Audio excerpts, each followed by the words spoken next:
Hey guys, welcome back to the channel. Good afternoon to every single one of you, and thank you for joining back again on the channel to catch the videos.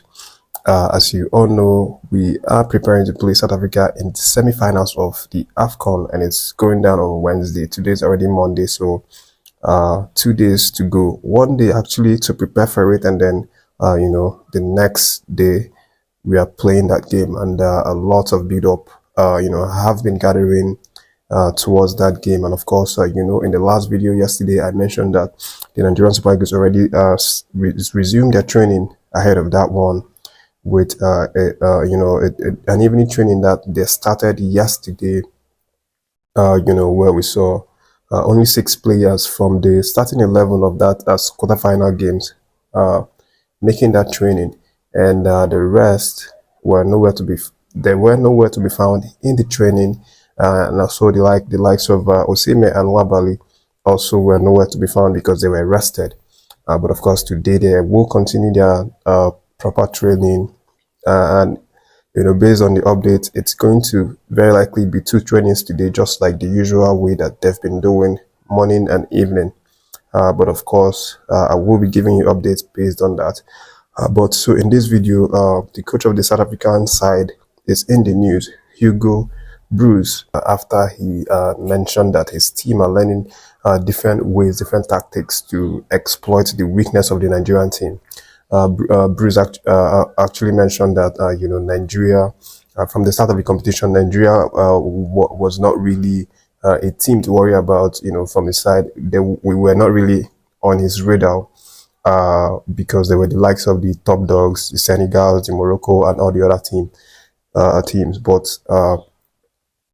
Bruce mentioned that after our first game against Equatorial Guinea, where we drew, ever since then we've gone on to improve with every game, and of course we have won every other game since that first match against Equatorial Guinea, and we've also not conceded.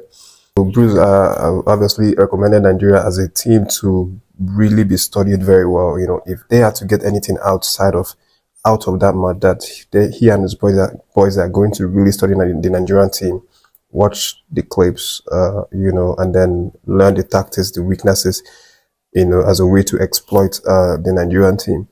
And of course, he, goes on to mention the names of the Nigerian players that he is wary of, and shockingly, it's not Oliseh. The guy that he has mentioned his name as the guy that he and his guys are much more wary of is no other than Ademola Lookman, and he's now said that Lookman has been that guy, who has been carrying Nigeria, behind the striker. He's like a decoy player that does all the damages, and he and his guys are fully bent on, discovering what stick about this guy, what stick about the team, and try and work, to neutralize that.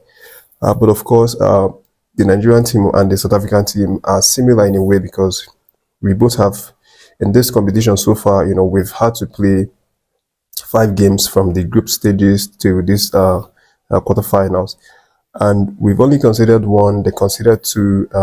We've had 6 goals. They've also had 6 goals, and of course, we won 5 and drew 1.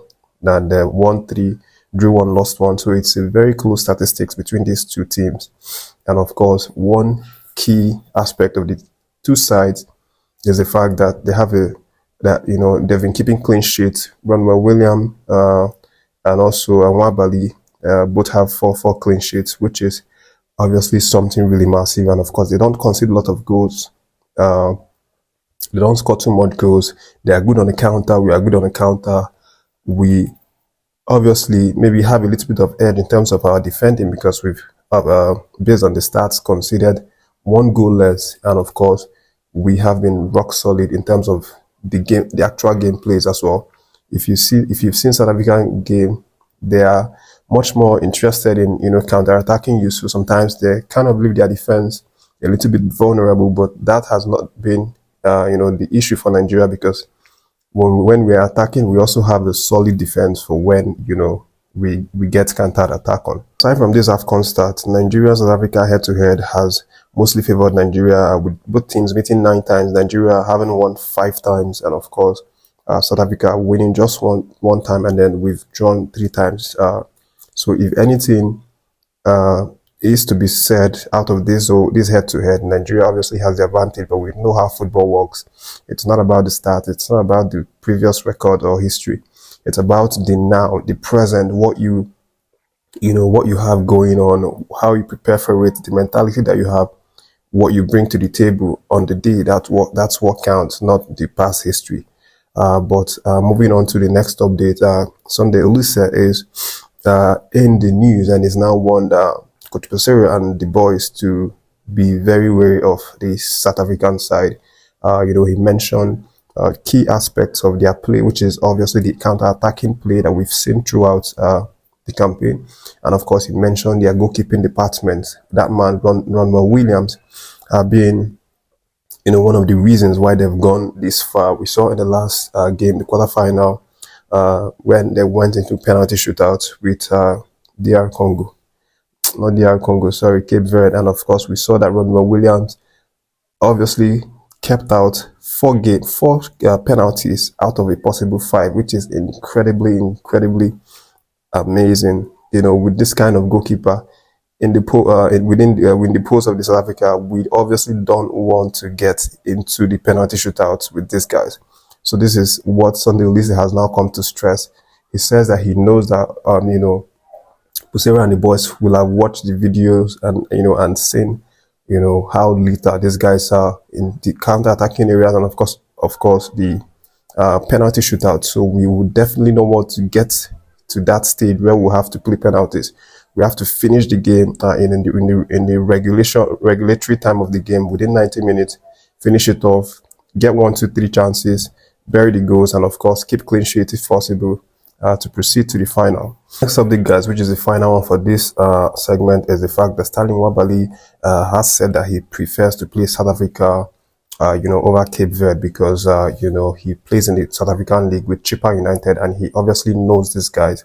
He knows Ronwell Williams, who's keeping blocking out penalties, keeping clean sheets. He knows the players themselves in the South African team because, of course, South Africa is the only team that paraded the most home-based players. So Nwabali plays with these guys. He knows these guys, and he says he's looking forward to play with these guys. And he wants to see how his defenders, perform against these guys. Of course, it's going to be an interesting, my side to see Stanley playing with maybe his colleagues and some of his opponents back in the club side.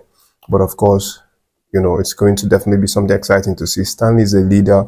He has this charisma. He knows how to control his defense line, and of course demand the best out of his players. These are the update, guys. More updates will be coming out from the camp of the Nigerian Spikers, and of course the South African camp as well. So as usual, the guys will definitely train today, and lots of stories will come out after that, and possibly there will be good news, good stories, to talk about. Thank you for catching this one. I wish you all the best, in your day's activity today. And don't forget to subscribe to the channel if you've not done so.